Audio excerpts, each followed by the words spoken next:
ASAP Planner is an intuitive app that helps you set, track, and achieve your personal and professional goals with ease. ASAP helps you manage calendars efficiently, allowing you to organize appointments, events, and deadlines all in one place. With reminders and organizational tools, you can focus on what matters most without worrying about missing important tasks or events. Let's take a look at how it works.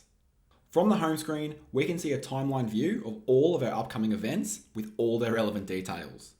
We can tap the meeting to see more information and even make adjustments like adding an address or updating the timings. I'll scroll down a fair way, so I'll tap the timeline button, which returns me to the current date. If I want to change views, I can do that by tapping the date cell to explore our day in more detail. Here we have our run event. You can see these times here, which show how much time we are allocating for this event and when it occurs, as well as how much free time we have on either side of the event. Now this plus button here, I can drag it around the screen by holding down and setting it in place, and I can then click it to add a new event. Or I can also add a new event by simply clicking these free spaces on either side of an existing event. We'll walk through this process in another video. Let's click and see the goals and events tracker section.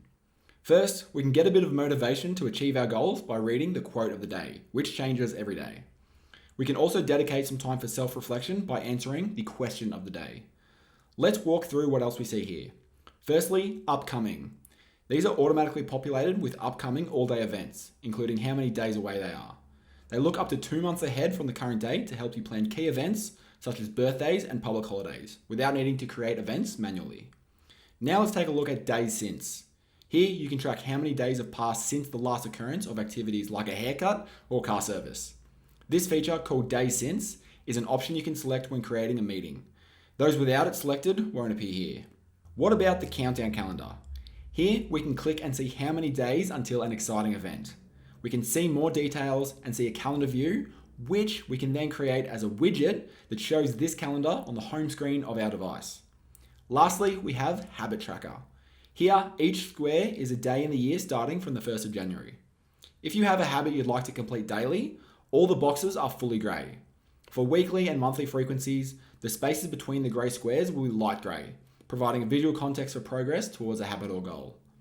You can tap on a habit and see today and previous days. Today represents the current day, while previous days allows you to assign missed entries from earlier days. Let's now check out the calendar screen. You can swipe left and right on the calendar to quickly skip months. We can also tap on the month to bring up this scroll to quickly jump to another month. The cool thing is that if I click the date here, I can go back to the timeline tab and the date selected is the one I just chose. Back on the calendar tab, I can click T, which takes me back to the current date. I can also click C, which turns calendars on and off, which shows and hides events that belong to those calendars. You can also check out routines. This changes the calendar and shows more details about your routines. To create a new routine, you can simply tap on the plus button and select routine. Lastly, let's check out the Planner tab. This section heading is a calendar name and the squares are the folders created in that calendar. Similar to the calendar tab, you can press the C button to turn calendars on and off here too. There's also a search bar which can help you quickly find specific events. With the folders, you can click one and see the different sections and events shown within that folder. If you use the search bar in this screen, it will only search that folder, where the search bar in the main screen will search everything else. Here, you can also take a look at ASAP settings and easily do things like import iOS calendars, import files, and manage your subscription to ASAP. Thanks for checking out this video. You can download ASAP Planner from the App Store and get started for free without needing to sign up. To learn more, visit asapplanner.com.